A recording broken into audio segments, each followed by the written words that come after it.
محبت ایک ایسا لفظ ہے جو ہم نے اچھی طرح سن رکھا ہے، مفہوم سے آگاہ ہے، اور اس لفظ کی معنویت کو جانتے بھی ہیں اور اپنے اندر محسوس بھی کرتے ہیں۔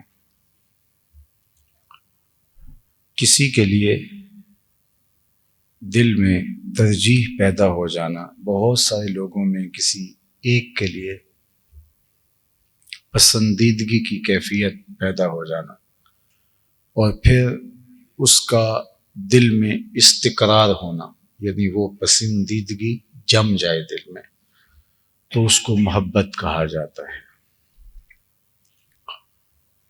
اس کے لیے ود کا لفظ بھی قرآن مجید میں آیا ہے، اور بھی مختلف کلمات لفظ محبت کے لیے استعمال ہوئے۔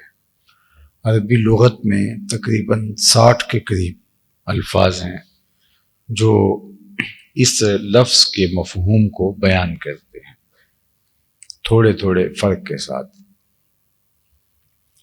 بہرحال یہ ایک فطری جذبہ ہے، اور جب سینے میں دل ہے تو دل اس جذبے کی آماجگاہ ہے۔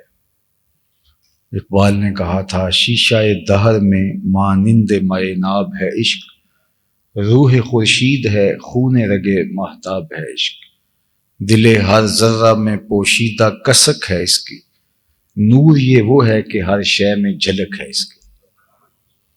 تو اس کی کرشمہ سازیاں، اس کا اثر، اس کی تاثیرات، اس کے اثرات ہر دل میں موجود ہیں۔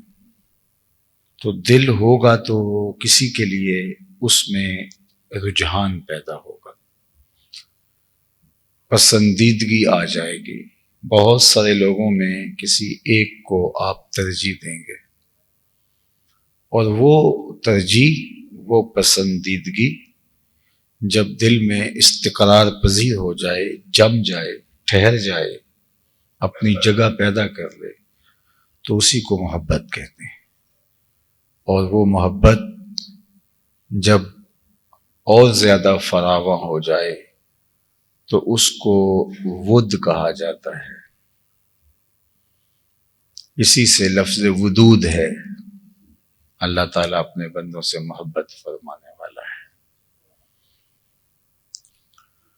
اور جب وہ بہت زیادہ آگے بڑھ جائے تو اس کو عشق کا نام دے دیا جاتا ہے، اور جب وہ حد سے تجاوز کر جائے تو وہ جنون کا رنگ اختیار کر لیتی ہے۔ قرآن مجید میں محبت کا لفظ ایک بار نہیں، بار بار استعمال ہوا ہے مختلف مقامات پر۔ احادیث میں محبت کا لفظ کثرت کے ساتھ استعمال ہوا ہے۔ باقی عربی، اردو، فارسی شاعری تو بھری پڑی ہے محبت اور اس کے متعلقات سے۔ یہ طے شدہ ہے کہ جب ہم سینے میں تڑپتا ہوا بےتاب دل رکھتے ہیں تو اس میں ضرور کسی نہ کسی کی چاہت ضرور ہوگی، اس کے بغیر دل رہ نہیں سکتا۔ تو ہمیں اللہ جل شانہ کی، اس کے پیارے رسول صلی اللہ علیہ وآلہ وسلم کی، حضور کے اصحاب کی، حضور کی اطرت پاک کی، آقا کریم علیہ السلام کی متعلق جتنی بھی چیزیں ہیں ان سے محبت کی تعلیم ارشاد فرمائی گئی ہے، اور ارشاد کیا گیا، والذین آمنوا اشد حبا للہ، جو اہل ایمان ہیں وہ اللہ سے شدید محبت کرتے ہیں، ٹوٹ کے چاہتے ہیں اپنے رب کو۔ تو اللہ کی محبت واجبات شرعیہ سے ہے، اسی طرح اس کے پیارے محبوب علیہ السلام کی محبت بھی واجبات شریعت سے ہے۔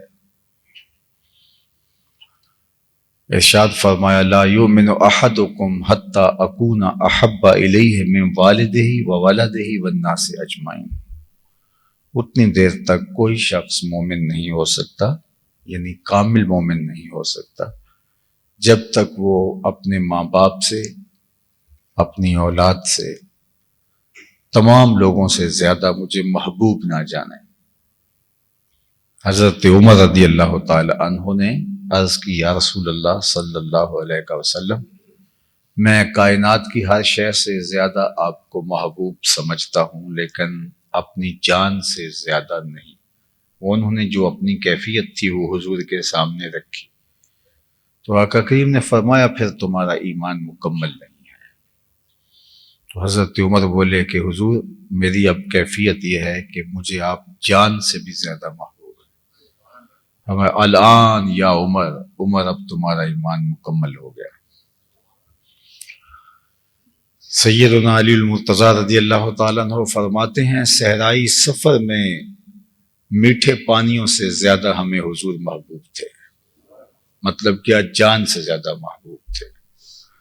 صحرائی سفر میں جب زندگی تلخ ہو جائے اور اگر پانی نہ ملے تو بندہ آغوش موت میں اتر جائے گا، تو اس وقت پانی زندگی ہوتی ہے۔ تو کہا کہ حضور ہمیں ان ٹھنڈے میٹھے پانیوں سے بھی زیادہ محبوب تھے، یعنی زندگی سے زیادہ محبوب۔ اللہ اکبر۔ اس طرح باقی سارے اصحاب کی زندگیاں دیکھ لیں، حضرت ابوبکر رضی اللہ تعالیٰ عنہ کی زندگی دیکھ لیں تو حضور کے ساتھ ان کی محبت کا علاقہ، حضور کے ساتھ الفت کا ربط و رشتہ، یہ کائنات کا انوکھا باب ہے۔ جان ہے، مال ہے، اولاد ہے، وطن ہے، سب کچھ قربان کر دیا۔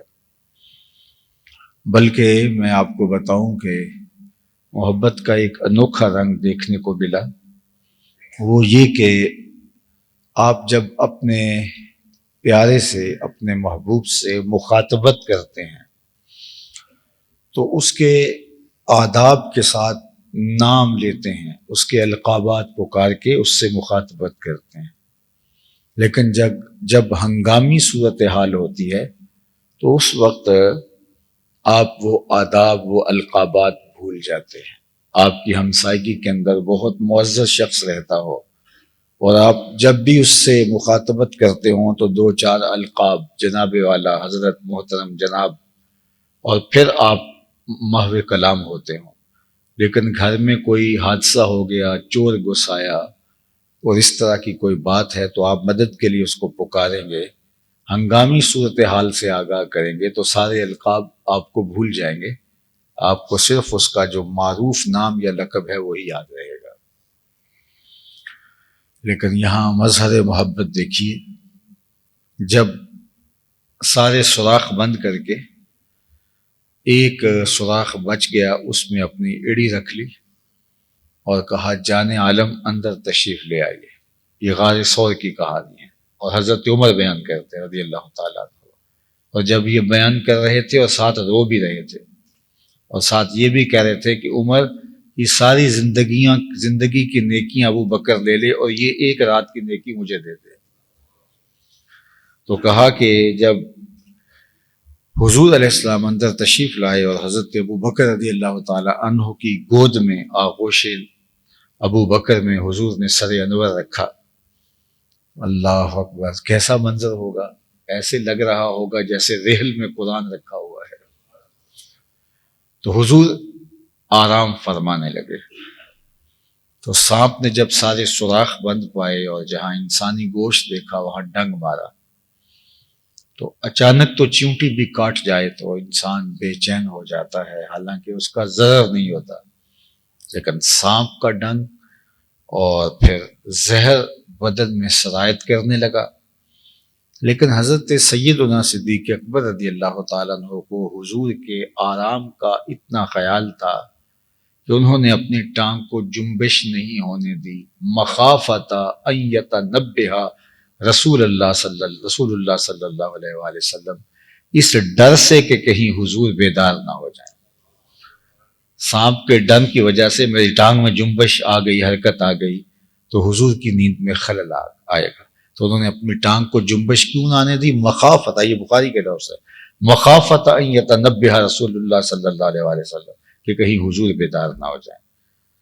تو ساری توجہات ادھر جڑی رہی کہ میری ٹانگ کو جنبش نہ ہو، اور وہ ڈنگ پہ ڈنگ لگا رہے اور زہر سرایت کر رہے اور بدن میں درد کی ٹیسیں اٹھ رہی ہیں، اور آپ پوری طرح سے فوکس کیے ہوئے ہیں اپنی ٹانگ کو کہ اس کو جنبش نہیں آنی چاہیے کہ حضور کی نیند میں خلل پیدا نہ ہو۔ تو ساری توجہ ادھر لگ گئی اور بے اختیار آنسو ٹپک کے حضور کے رخسار پہ گر گئے، اور آقا کریم علیہ السلام بیدار ہو گئے اور کہا ما لک یا ابا بکر، ابو بکر کیا ہوا؟ ابو بکر ما لک یا ابو بکر کیا ہوا؟ تو اب یہ ہنگامی صورتحال تھی، سانپ ڈنگ پہ ڈنگ لگا رہا تھا۔ تو اس مشکل صورتحال میں آپ کا کوئی جتنا بھی عزیز ہو، آپ القابات چھوڑ دیتے ہیں، آپ وہ جو اسلوب ہے آپ کا کلام کا اس کو ترک کر کے ہنگامی صورتحال میں طریق کلام کا بدل جاتا ہے، اور آپ نے زندگی میں یہی دیکھا ہے۔ لیکن محبت جس درجہ کمال پہ تھی، سیدنا صدیق اکبر رضی اللہ تعالیٰ عنہ بولے لدغت فداک امی و ابی یا رسول اللہ صلی اللہ علیہ وسلم، حضور میری ماں بھی آپ کے قدموں پر قربان ہو، میرا باپ بھی آپ کے قدموں پر قربان ہو، مجھے سانپ نے ڈس لیا ہے۔ سانپ بھی تو پکارا جا سکتا تھا، لدغتو بھی تو پکارا جا سکتا تھا، حیاتن حیاتن سانپ کہا جا سکتا تھا، لیکن انہوں نے ادب کے اسلوب کو، محبت کے قرینے کو ترک نہیں کیا، اس لہجے میں فرق نہیں آنے دیا۔ اس ہنگامی صورتحال میں وہی اسلوب کلام جو حضور سے تخاطب کا ان کا ماضی کا انداز تھا، اسی کو اختیار کرتے ہوئے کہا لدغت فداک امی و ابی یا رسول اللہ صلی اللہ علیہ وسلم، حضور میری ماں بھی آپ کے قدموں پہ قربان جائے، میرا باپ بھی آپ کی راہوں پہ نچھاور، مجھے سانپ نے ڈس لیا۔ اللہ اکبر۔ تو یہ محبت تھی، یہ ان کی الفت کا رنگ اور آہنگ ہے، اور ان کی محبت کا اسلوب اور انداز ہے۔ تو محبت تو واجبات شرعیہ سے ہے، اور ہر ایک شے سے زیادہ حضور علیہ السلام سے جب تک محبت پیدا نہیں ہوتی اتنی دیر تک وہ محبت ہی نہیں شرعاً مانی جائے گی۔ اس محبت کا تقاضا شریعت میں کیا گیا ہے جو سب سے زیادہ محبوب کریم صلی اللہ علیہ وآلہ وسلم سے ہو۔ محمد ہے متاع عالم ایجاد سے پیارا۔ مورخ اسلام حفیظ جالندری کا اسلوب کتنا دل آویز ہے۔ محمد ہے متاع عالم ایجاد سے پیارا، پدر مادر برادر مال جان اولاد سے پیارا۔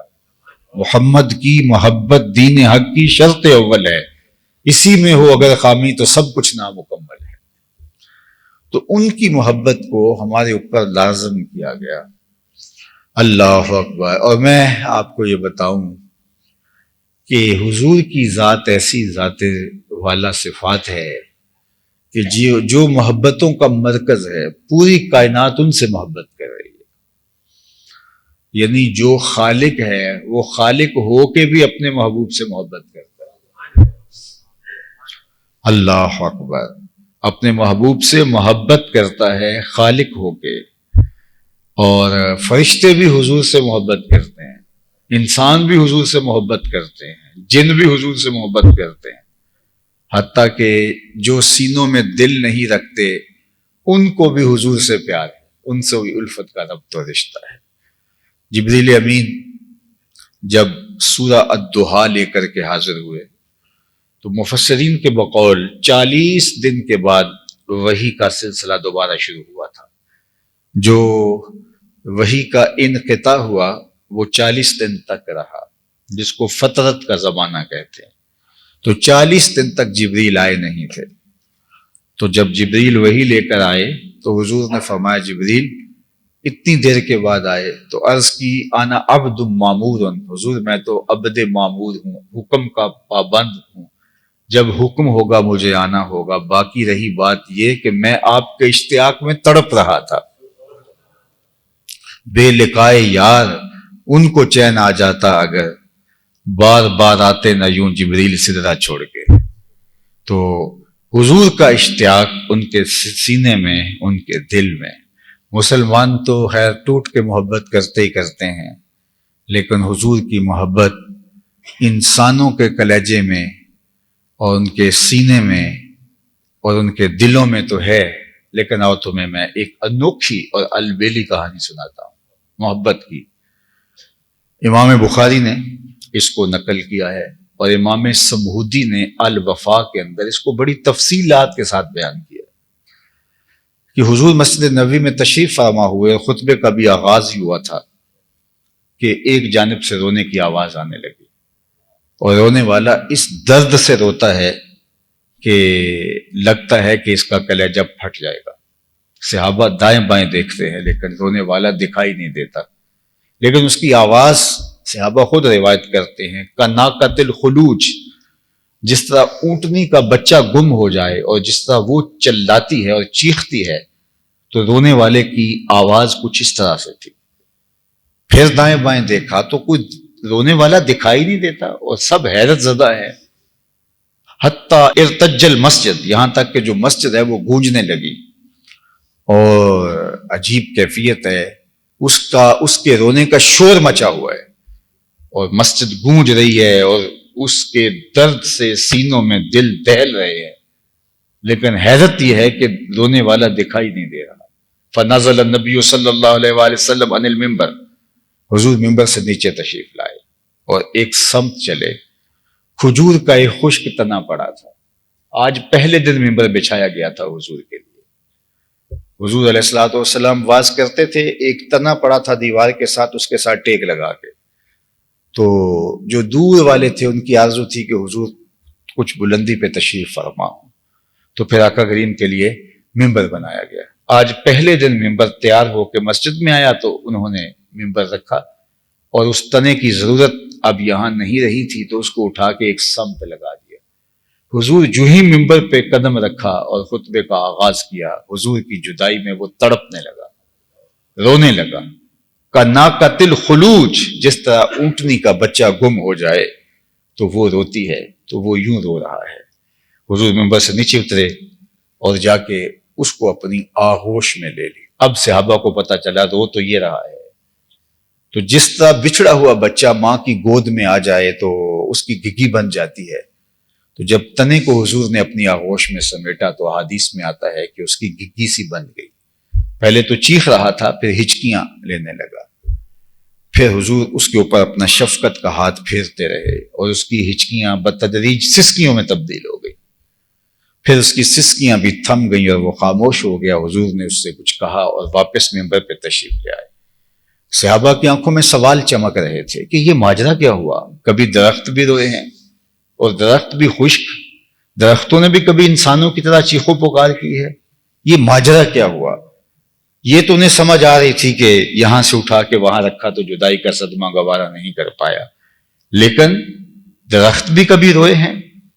اللہ کے محبوب علیہ السلام نے صحابہ کی آنکھوں میں سوالات دیکھے تو خود ہی ارشاد فرمایا، لو لم افعل ھذا لحن الی یوم القیامہ، لوگوں میں اگر یوں ممبر سے اتر کے اپنے عاشق زار کو یوں تسلی نہ دیتا وہ قیامت تک روتا ہی رہتا۔ اللہ اکبر۔ تو یہ ہے درخت اور خشک تنا۔ رومی نے کہا تھا نا، اس تنے ہنانا در ہجر رسول، زار می نالت چوں ارباب عقول، وہ عقل مند لوگوں کی طرح ہزاروں کتا رو رہا تھا حضور کے ہجر میں۔ اور اس سے بھی عجیب کہانی سناتا ہوں کہ حضور حضرت ابو بکر رضی اللہ تعالیٰ عنہ، حضرت عمر اور سیدنا عثمان غنی رضی اللہ تعالیٰ عنہ اور اللہ کے محبوب علیہ الصلوۃ والتسلیم احد پہاڑ کے اوپر تشریف لے جاتے ہیں۔ جو ہی ان کے قدم احد کی چھاتی پہ آتے ہیں تو وہ خوشی سے جھوم اٹھتا ہے۔ اللہ اکبر۔ مگر نازم بئیں ذوقے کہ پیش یار می رقصم، مگر نازم بئیں ذوقے کہ پیش یار می رقصم، تو وہ رقص میں آ گیا، وہ جھوم اٹھا، تو اللہ کے محبوب علیہ السلام نے زور سے اس کے اوپر اپنا پاؤں مارا اور فرمایا کہ اثبت احد فانما علیک نبی و صدیق و شہیدان، ٹھہر جاؤ، تمہارے اوپر اللہ کا ایک نبی ہے، ایک صدیق اور 2 شہید ہیں۔ تو اس کا سارا وہ جو رقص کی کیفیت تھی، اس کے جھومنے کا انداز تھا، وہ تھم گیا۔ اور پھر حضور علیہ السلام نے اس کہانی کو ایک دوسرے موقع پہ بیان کیا جب غزوہ تبوک سے واپس آئے۔ یہ غزوہ تبوک حضور علیہ السلام کا مدینہ المنورہ سے بہت زیادہ وقت جو حضور باہر رہے ہیں تو وہ تبوک کے موقع پہ رہے ہیں۔ ایک لمبی مسافت تھی، اور تبوک کے موقع پہ ہر شے مدینے کی حضور سے اداس ہو گئی تھی، اور یہی موقع تھا کہ لوگ مدینہ المنورہ کے خواتین بھی اور بوڑھے بھی بچے بھی باہر نکل کے حضور کا استقبال کرنے آئے تھے، اور ان کے پاؤں سے جب گرد اڑی تو جس سمت سے تبوک کے مجاہد آ رہے تھے حضور علیہ السلام کے ہمراہ، تو ہوا کا رخ ادھر تھا، تو گرد اڑ کے ان کے اوپر پڑی، تو انہوں نے اس گرد سے بچنے کے لیے اپنے اماموں کے جو عزبے ہیں یہ اپنے ناک کے اوپر رکھ لیے تاکہ اس گرد سے بچ جائیں۔ عمومی طور پہ یہ انسان کرتا ہے، تو حضور نے دیکھا تو حضور نے ایک تاریخی جملہ ارشاد فرمایا کہ ان کو پیچھے ہٹا لو، تم جانتے نہیں مدینے کی گرد میں بھی شفا رکھی گئی۔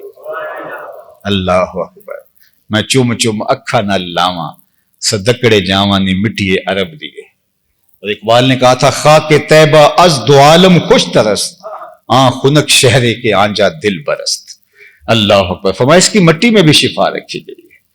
تو تبوک کا موقع تھا کہ لوگ بھی حضور علیہ السلام کو دیکھنے کے لیے بےتاب تھے، اور حضور بھی، ویسے تو حضور جب بھی مدینہ المنورہ کے قریب آتے تو سواری کو ایڑ لگا دیتے، سواری کو تیز کر دیتے، اشتیاق زیارت مدینہ میں۔ اللہ اکبر۔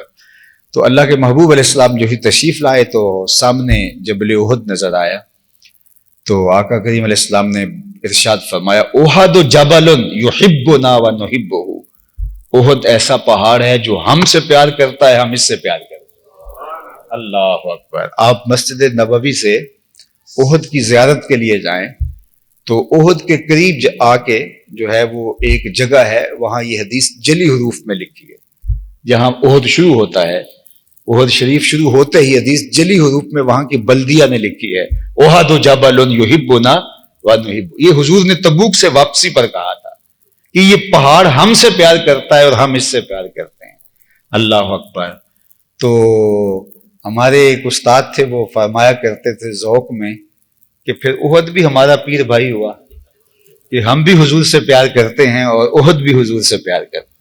اور میں جب مدینہ المنورہ حاضر ہوتا ہوں تو میں اپنے دوستوں کو کہتا ہوں کہ آج اگر ہم پرانا مدینہ ڈھونڈنے نکلیں تو پرانے مکان بھی نہیں ہیں، وہ پرانی چیزیں بھی نہیں ہیں۔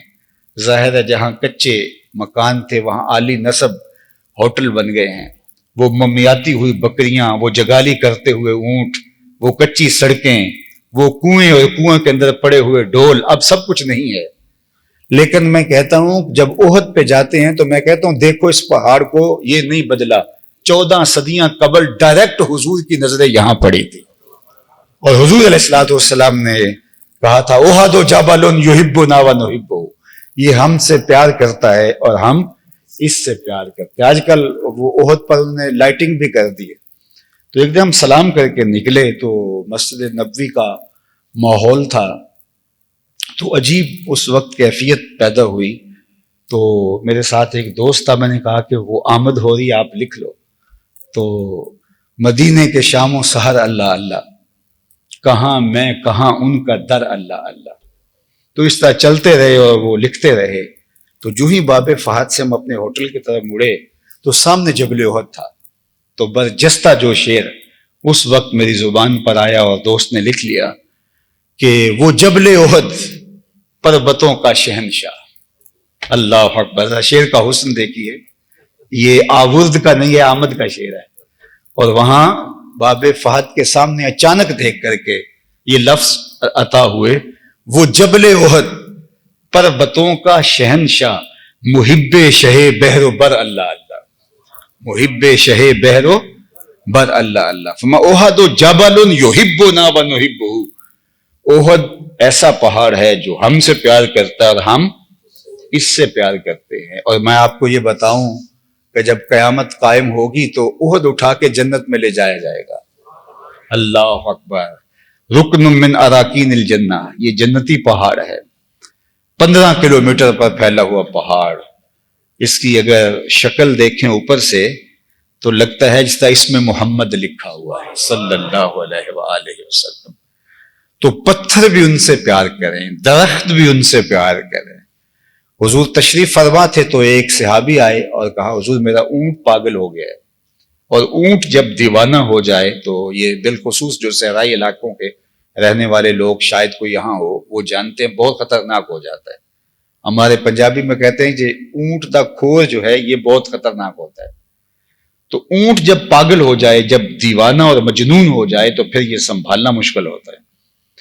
اس وقت 4 دیواریاں تھیں، اور اب بھی پرانے باغات مدینہ میں آپ دیکھ سکتے ہیں کہ اس کی 4 دیواریاں ہیں. تو وہاں تھا تو حضور کی خدمت میں آ کے صحابی نے عرض کیا تو آقا کریم فرمایا چلو میں تمہارے ساتھ چلتا ہوں. اس کے عرض کرنے کا مقصد بھی یہی تھا. اللہ اکبر. صحابی جانتے تھے ہر دکھ کا مداوا اس چوکھٹ سے ملے گا. یہ کوئی مجھے تو آ کے نہیں پوچھتا. آپ جب بھی مجھے پوچھنے آتے ہیں کوئی مسئلے پوچھنے آتے ہیں، کبھی آپ کوئی ایسی چیز کے لیے تو نہیں آئے جو میرے ڈومین میں نہ آتی ہو. وہ آپ تو اسی کو پوچھتے ہیں نا جو میرے دائرہ کار میں آتی ہے. اب صحابی کا اونٹ پاگل ہو گیا اور وہ آیا حضور کے پاس ہے.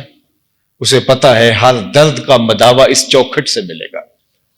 آقا کریم نے نہیں کہا میاں اونٹ پاگل ہو گیا ہے مجھ سے تو کوئی شرعی مسئلہ پوچھو. حضور بھی اس کے ساتھ چل دیے. صحابہ کہتے ہیں ہم ڈرے، اس لیے ڈرے کہ اونٹ جب پاگل ہو جاتا ہے تو بڑا خطرناک ہو جاتا ہے. خیر جب حضور تشریف لے باغ میں تو دور دوسرے کنارے اونٹ تھا. حضور کو دیکھا تو وہ بھاگ کر کے آیا، اور ہمارے دل کے اندر ایک خوف تھا کہ کہیں حضور کو کوئی غضب نہ پہنچا دے. لیکن جو ہی وہ قریب آیا اس نے اپنی پیشانی حضور کے قدموں میں رکھ دی اور اونٹ بڑبڑانے لگا جس طرح کچھ کہتا ہو. تو آقا کریم نے فرمایا کہ یہ شکایت کرتا ہے، اور پھر ان کو شکایت بتائی اور فرمایا کہ اس کے کام تم زیادہ لیتے اور چارہ کم دیتے ہو. جب اونٹ کی اس محبت کو، امڑتے جذبے کو اور اس کی سجدہ ریزی کو صحابہ نے دیکھا تو انہوں نے اللہ کے محبوب کی بارگاہ میں عرض کی نحنو احق ان نسجد للنبی صلی اللہ علیہ وسلم. حضور ہمارا زیادہ حق پہنچتا ہے کہ ہم آپ کو سجدہ کریں. جب یہ اونٹ ہو کے سجدہ کر رہے ہیں تو ہم تو آپ کی امتی ہیں، یہ سجدہ تعظیمی ہے تو ہم بھی آپ کو سجدہ کرنا چاہتے ہیں. تب حضور نے فرمایا تھا کہ میری شریعت میں اگر جائز ہوتا تو میں بیوی کو حکم دیتا کہ وہ شوہر کو سجدہ کیا کرے. تو جانور کیا، پتھر کیا، درخت کیا، کائنات کا ذرہ ذرہ ان سے پیار کرتے ہیں. امام احمد بن حنبل نے لکھا ہے اپنی مسند کے اندر کانا وحشن لآل محمد صلی اللہ علیہ وآلہ وسلم. حضور کے خاندان کے ہاں ایک چھوٹا سا پرندہ تھا، ممولہ تھا، ایک چھوٹا سا پرندہ تھا. اور جب آقا کریم گھر میں ہوتے تو وہ کسی کونے میں بیٹھ کے حضور کو تکتا رہتا تھا، اور جب آقا کریم باہر تشریف لے جاتے اضطربا تو وہ مضطرب ہو جاتا. کبھی دیوار پہ، کبھی چھت پہ، کبھی نیچے، کبھی فرش پہ، وہ بے چین ہو کے گھومتا رہتا. اور جب حضور دوبارہ تشریف آتے اس کے دکھی دل کو دوبارہ قرار آ جاتا. اور باقاعدہ صحابہ کہتے ہیں اور حضور کے اہل خاندان کہتے ہیں کہ ہم نے اس کی یہ کیفیت دیکھی کہ گھر نہیں ہے حضور تو اس کی بے چینی نہیں دیکھی جاتی تھی، اور جو ہی حضور گھر تشریف لے آتے تو اس کے دل کو سکون ہو جاتا، دل کو قرار مل جاتا.